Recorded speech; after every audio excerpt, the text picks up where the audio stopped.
गांव की जिठानी।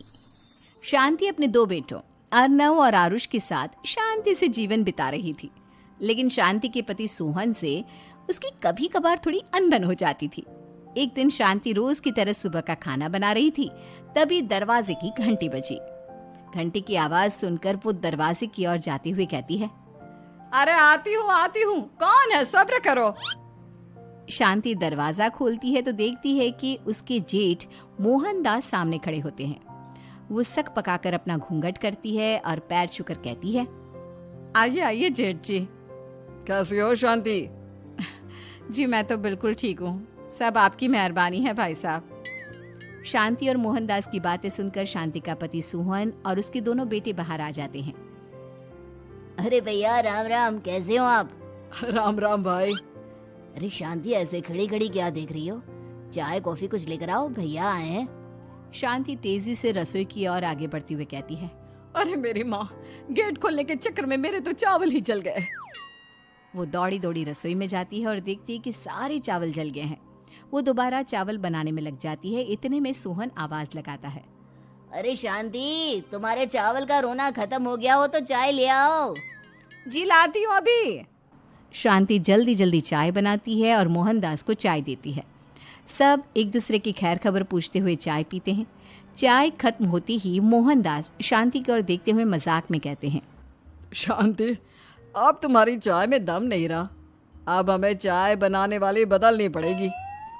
ये कैसे मुमकिन होगा जेठ जी, घर और बाहर का सारा काम मुझे ही करना पड़ता है और कभी कभी जल्दी जल्दी के चक्कर में काम बिगड़ जाते हैं, जैसे आज चावल जल गए। अरे इसी का तो हल लेकर आया हूँ। मैंने रिश्ता देखा है अर्नव और आरुष के लिए। दोनों लड़कियाँ बहुत सुंदर और सुशील हैं। अगर आप दोनों इजाज़त दें तो बात करूँ आगे। सोहन और शांति रिश्ते की बात सुनकर कहते हैं, अब ठीक है, बात चलाइए ना भैया, पर पहले लड़की के बारे में कुछ बताइए तो सही। हाँ हाँ भाई साहब, लड़की कैसी है, परिवार कैसा है, कहाँ के रहने वाले हैं? देखो, परिवार तो बहुत अच्छा है, पर वे दोनों लोग बहुत गरीब हैं। दहेज में कुछ मिलेगा नहीं। अरे हमें दहेज में कुछ चाहिए भी नहीं, बस लड़की संस्कारी होनी चाहिए। एक लड़की तो पढ़ी लिखी है और शहर की रहने वाली है, पर दूसरी अपनी गरीबी की वजह से पढ़ न सकी और गांव में रहती है। लेकिन दोनों है बहुत खूबसूरत। अगर तुम सबको देखते ही पसंद ना आ जाए तो मेरा नाम बदल देना। हाँ, पर तो हम आके मूंद कर भरोसा कर सकते हैं भैया। आप आगे बात चलाइए, हम शादी करने को तैयार हैं। कुछ ही दिन में अर्नव और आरुष की शादी हो जाती है। आरुष की शादी अनपढ़ लड़की मंजरी से हो जाती है, जो कि बहुत भोली भी होती है, और अर्नव की शादी पढ़ी लिखी लड़की तनुजा से हो जाती है, जो कि घमंडी और चालू होती है। एक दिन मंजरी घर के काम कर रही थी कि अचानक शांति उसे आवाज लगाती है, बड़ी बहू, ओ बड़ी बहू, मंजरी जल्दी यहाँ आओ। मंजरी जल्दी जल्दी शांति के पास जाती है। बेटा मेरे पैर दबा दे, बहुत दर्द हो रहा है। जी माँ जी, बस बर्तन धोकर आती हूँ। अरे बैठ यहाँ, मेरे पैर में बहुत तेज दर्द हो रहा है, बर्तन छोटी बहू धो लेगी। मंजरी शांति के पैर दबाने लगती है तो शांति तनुजा को आवाज लगाती है, छोटी बहू, ओ छोटी बहू। तनुजा थोड़ी देर से आराम से चलकर आती है। जी माँ जी, आपने बुलाया मुझे? आपको कोई काम था क्या? तू कुछ काम कर रही है या? शांति की बात काटते हुए तनुजा बोलती है, कुछ नहीं माँ, फोन पर अपने घर पर बात कर रही थी। अरे बाद में बात करियो अपने घर वालों से, पहले जाके बर्तन धो ले।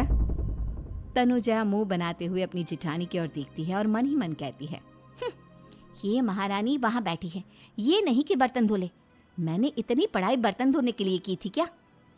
तनुजा दांत पीसकर वहां से चली जाती है। अगले दिन सब दफ्तर चले जाते हैं, तभी डाकिया चिट्ठी लाता है। शांति चिट्ठी लेकर मंजरी से कहती है, बड़ी बहू, जरा छोटी बहू को बुलाना, एक चिट्ठी आई है। मेरी तो आंखें कमजोर है तो मुझसे पढ़ा नहीं जाएगा। मंजरी तनुजा के पास जाकर कहती है, तनुजा, तुम्हें माँ जी बुला रही हैं। मुझ पर हुक्म मत चलाओ, काम बताओ काम। अरे मैंने तुम पर कहाँ हुक्म चलाया, और हुक्म चला भी दूंगी तो क्या हुआ, तुम तो मेरी छोटी बहन की तरह हो ना। तुम जैसी अनपढ़, जाहिल और गांव की गवार मेरी बहन नहीं हो सकती। बेचारी मंजरी तनुजा की बात सुनकर अपना सा मुंह लेकर रह गई।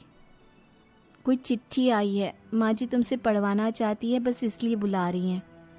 मुंह टेढ़ा करके तनुजा मंजरी का मजाक बनाती हुए कहती है, अनपढ़ कहीं की।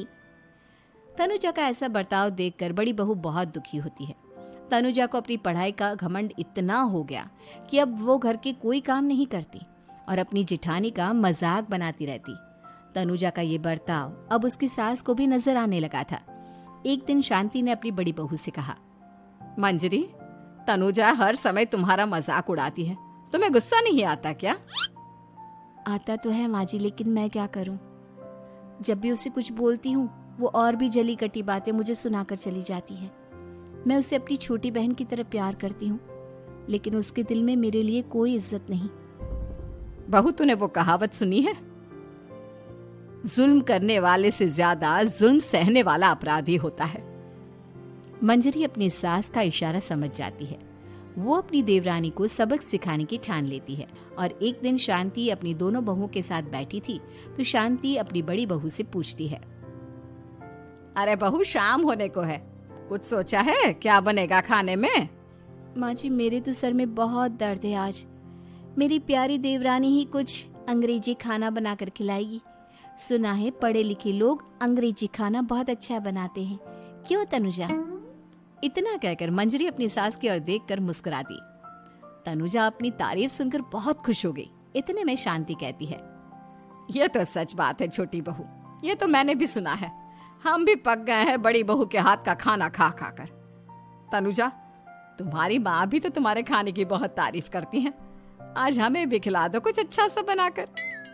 शांति की बात सुनकर छोटी बहू और आसमान पर चढ़ गई, पर उसे ये कहाँ पता था कि उसकी सास और जेठानी उसे सबक सिखाना चाहती हैं। तनुजा अपनी तारीफ सुनकर खुश तो बहुत होती है, पर सोचने लगती है, मुझे तो कैसा भी खाना बनाना नहीं आता। अब मैं क्या करूंगी? अगर मैंने इनको सच बता दिया तो मेरी सारी इज्जत मिट्टी में मिल जाएगी। अरे छोटी बहू, क्या सोच रही हो? खिलाओगी ना अपने हाथ का अंग्रेजी खाना? छोटी बहू हाँ में सर हिला देती है। अचानक से उसके दिमाग में एक आइडिया आता है। मैं इंटरनेट से देखकर कुछ बना लेती हूँ, मेरी वाहवाही पूरे घर में हो जाएगी। मुझे कौन सा रोज रोज बनाना है। माँ जी, आज आप सबको ऐसा खाना खिलाऊंगी कि। इतने में शांति छोटी बहू की टांग खींचते हुए कहती है कि पता नहीं कैसा खाना खिलाओगी। ए ऊपर वाले, हमारी रक्षा करना। इतना बोलकर शांति और मंजरी दोनों जोर जोर से हंसने लगते हैं। अब तनुजा रसोई घर में चली जाती है और खाने की तैयारी करने लगती है, पर उसे रसोई घर की चीज़ों के बारे में तो कुछ नहीं पता। जैसे तैसे सारी चीज़ें निकालती है और इंटरनेट पर देखकर खाना बनाती है। कुछ ही देर में सब लोग घर आ जाते हैं। अरे सुनते हो, आज का खाना हमारी छोटी बहू बना रही है। अरे वाह, आज तो फिर कुछ अंग्रेजी खाना खाने को मिलेगा। कुछ ही देर में खाना बन जाता है तो छोटी बहू सबका खाना लगा देती है। इतने में बड़ी बहू कहती है, क्या बात है देवरानी जी, आज तो बहुत अच्छी खुशबू आ रही है। ये बात तो सही कही बड़ी बहू तूने, खुशबू तो अच्छी है। ऐसी खुशबू तो मेरे खाने में भी नहीं आती। सब मिलकर छोटी बहू की बहुत तारीफ करते हैं और छोटी बहू 7वें आसमान पर बैठ जाती है। अब सभी खाना खाते हैं। जल्दी जल्दी दो, अब तो मुंह में पानी आ रहा है। हाँ, मुझसे भी नहीं रुका जा रहा। जैसे ही सोहन एक निवाला खाता है तो उसकी आंखों से पानी आने लगता है। ये देखकर शांति सोहन से पूछती है, क्या हुआ जी, खाना इतना अच्छा बना है कि आंखों से पानी आ गया? सोहन चुप रहता है और धीरे धीरे से खाना शुरू कर देता है। इतने में सोहन छोटी बहू से कहता है, बेटी तुम भी तो खाओ, तुम क्यों रुकी हो? खाना सच में बहुत अच्छा है। ये कहकर सोहन जोर से हंस देता है। फिर सब खाना खाने लगते हैं, लेकिन खाने में नमक और मिर्च तेज हो गई थी। तनुजा से कोई कुछ नहीं बोलता, बल्कि उसे भी खाने को कहते हैं। जैसे ही छोटी बहू खाना खाती है वो पानी पानी कहकर चिल्लाती है, पानी, इसमें तो पानी। ये खाना तो सच में इतना अच्छा बना है कि हमारे साथ साथ देवरानी जी भी इसके स्वाद को कभी नहीं भूल पाएंगी। सही कहा बहू। तनुजा को अपनी गलती का एहसास हुआ और उसने अपनी सास से कहा, माँ जी ये मेरी गलती नहीं है, इंटरनेट पर दिखाया था कि 4 चम्मच नमक और मिर्च डालने हैं। अब मंजरी को भी मौका मिल गया और उसने तनुजा पर तंज कसा। नाच न जाने आंगन टेढ़ा, हर जगह अपनी पढ़ाई दिखाती हो, दूसरों का मजाक उड़ाती हो। अब पता चला ना, हर चीज़ में पढ़ाई काम नहीं आती। और तुम तो शहर में रही हो, तुम्हें तो मुझसे भी अच्छा खाना बनाना आना चाहिए ना। बेटा, अगर तूने ठीक से सब सीखा होता तो आज तुझे शर्मिंदा नहीं होना पड़ता। बात शहर या गांव की नहीं होती। मंजरी गांव से आई है, लेकिन उसे घर का काम करना और खाना बनाना सब अच्छी तरह से आता है। तुम शहर में रही हो, तुमने ये सब क्यों नहीं सीखा? छोटी बहू सर नीचा कर सबसे माफ़ी मांगती है और बहुत शर्मिंदा होती है। दीदी मुझे माफ़ कर दो, मैंने आपको बहुत बुरा भला कहा, पर आपने मुझे हमेशा ही माफ़ किया। आज मुझे अपनी गलती का एहसास हो गया है। अब दोनों बहुएं मिलकर घर का काम करने लगी और एक दूसरे को अपने गुण बांटने लगी।